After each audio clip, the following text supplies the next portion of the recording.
Mike here. In this little video I just want to show you the costs that we incurred and the times that we used to charge our Audi E Tron when we travelled up to a cottage in southern Norway, up into the mountains, a little place called Bewley.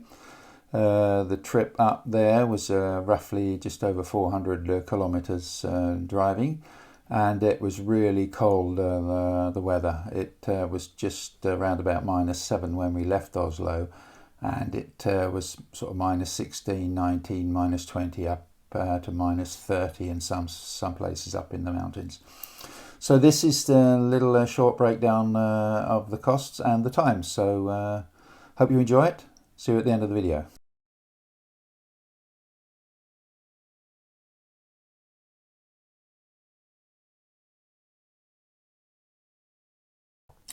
We left Oslo in late afternoon from our home just outside Oslo, a little town called Kolbotn. We drove up to a Ionity charger at Øya.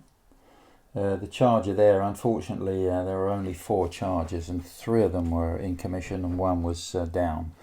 So that caused us a little bit of waiting there, which is rather unfortunate.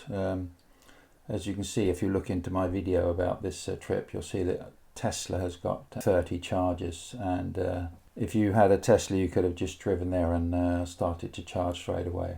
However, I had to wait a little while. I had to wait about 15 minutes before I could start charging, and the temperature was -16 at the time. And there was one car in front of me waiting to go in, so it went quite fast, really. 15 minutes waiting's not too bad, and the charging was quite good. I charged 66 kilowatts in 47 minutes, so it wasn't too bad. Then we drove straight up to the cottage where we were staying. As I say, it's a ski resort up in the mountains, a place called Bewley.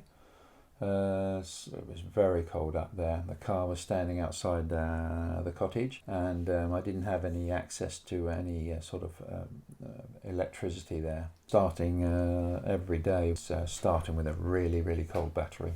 So that didn't do anything good for the consumption, and it didn't do any good for when I charged the car at the local shop there. As you'll see in this shot here, I had to charge in 2 sessions.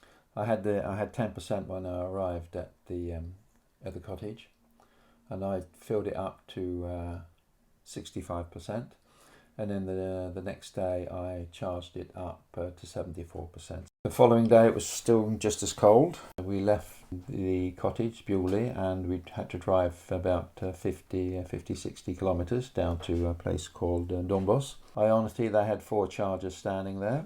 It went very slow because of the cold battery. So I stood there, for 40 minutes and put 31 kilowatts into the car. So it really went very slowly. It's not impressive, but probably my own fault for not being able to warm up the car, because leaving the cottage, it's a slow road really. Its maximum speed is 80 and a lot of 60s and 70 kilometers an hour. So then we drove on down back to Øya, and then again we had to wait. Having an Audi, everybody's using the Audi GPS, and they all end up at the same place, it looks like, especially if they're sort of living around Oslo. They'll be stopping at Øya probably for the first charge. So again, we had to wait a little bit. I had food there as well, so it didn't really matter that I had to wait a little bit. We charged at 80% in 37 minutes. And that was enough to get us home. On the car, it said that I would arrive home with 30 kilometres, which was really good, because I got home and I had 50 kilometres, and that was due to the fact that there was a lot of traffic, and the speeds were quite slow in the last 20 minutes. So I got home with 50 kilometres.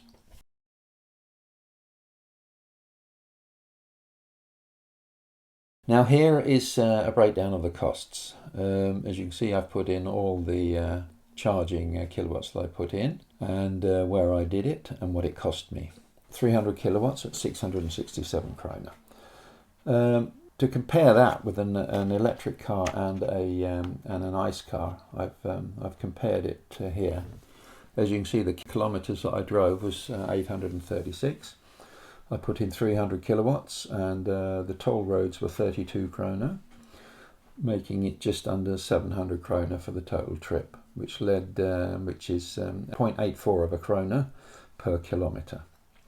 Now, if I'd done the same trip in a petrol car, I would have spent a lot more money on tolls, because in Norway you get a lot of free tolls here for a full electric car. So here the petrol cost would have been 819, and the toll roads would have been 600 kroner. So for petrol alone it would have been just under a kroner, and when you consider that the toll roads are pretty expensive here, 1 kroner and 70 for the trip per kilometre. So in fact I saved almost half compared to a petrol car. The car that I used an X3 as my old car. I sold that. There I've converted it, I roughly guessed at 39 miles per gallon and roughly 520 miles. So there are the prices in pounds, dollars and euros. Okay, here we are. Well, thanks for staying to the end of the video. And if you like the video, please hit the like button and share it if you think it's interesting and other people might find it interesting. And please subscribe. And that is it for now. I'll see you in the next video. Thanks. Bye.